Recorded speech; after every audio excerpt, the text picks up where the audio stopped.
Ouais, mais Yann, j'ai l'impression que vous n'avez pas réussi à faire vraiment le match que vous souhaitiez faire. J'en parlais avec Debuche. Tu vois, j'ai l'impression que vous êtes un petit peu passé à côté de votre match ce soir.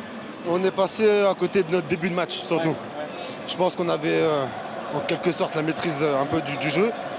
Et après, dès qu'ils ont marqué ce premier but, ça nous a cassé, ça nous a tués. Et après, voilà, quand on laisse ce genre d'erreur à l'adversaire, ben, il déroule et face à une grosse équipe comme ça, ben, ils arrivent après à bien gérer le match. Vous n'avez pas eu la capacité non plus, comme tu le dis, après le 2-0, tu vois, de rectifier le tir, d'avoir des vraies occasions. Peut-être ça a été cette difficulté aussi à s'ancrer vraiment des vraies occasions. On a eu des occasions quand même, mais après, voilà, on ne les a pas concrétisées. Je pense qu'on a quelques occasions, même en première mi-temps, où on peut mieux faire. Mais voilà, comme je l'ai dit, depuis le début de saison, mais un peu l'année dernière, on a vraiment du mal dans la concrétisation de nos actions.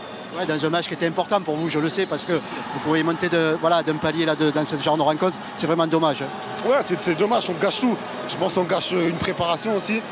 On est rentré, voilà, après on n'a pas fait le match qu'on voulait faire et qu'on avait mis en place. Et voilà, on s'en prend qu'à nous-mêmes et c'est désolant.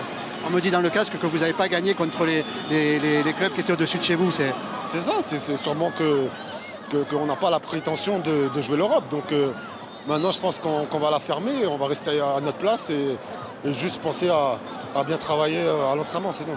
Merci Yann, merci à toi. J'aime bien quand tu viens là, que tu n'as pas pris de but.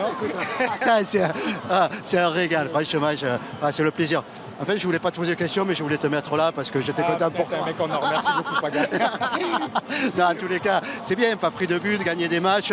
On se retrouve dans un climat voilà, qui est plus sympa quand même. C'est autre chose quand le vélodrome est comme ça, quand il y a une belle ambiance, quand on gagne. Et puis en plus, on ne prend pas de but, donc forcément, ça fait plaisir. Maintenant, il faut continuer. Comment tu expliques justement cette différence-là? Il y a une prise de conscience des joueurs, il y a un jeu différent. Qu'est-ce qui s'est passé en fait? C'est un tout, c'est une prise de conscience. Après un peu de chance aussi. Et puis forcément, quand il y a les résultats, la confiance aussi revient. Donc on enchaîne. Maintenant, c'est pas fini. Il faut continuer. C'est pas fini. En tous les cas, on voit une équipe qui vit dans tous les sens du terme. On disait l'envie de gagner les matchs aussi, c'est ça qui est important. Le football, c'est la finalité, mais on sent qu'il y a cette envie derrière la tête. C'est clair, après, dans un match, on retient que la victoire, et nous, c'est ce qu'on est en train de faire en ce moment. Ce qui est bien, c'est que tout le monde est concerné. On a des joueurs importants qui sont sur le banc, mais ceux qui jouent sont très très performants, donc ça pousse et ça tire tout le monde vers le haut. Il faut enchaîner les résultats positifs et puis on verra ce que ça va donner. L'apport de Balotelli.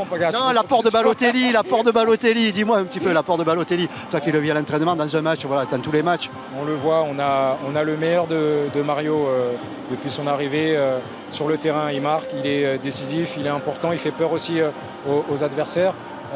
Dans le vestiaire, c'est quelqu'un d'extraordinaire avec un bon état d'esprit et qui s'est vite adapté. Donc on est vraiment content de l'avoir et pareil, il faut enchaîner et continuer. Ouais, ça va, je te laisse bon, maintenant. merci. Merci. Ciao.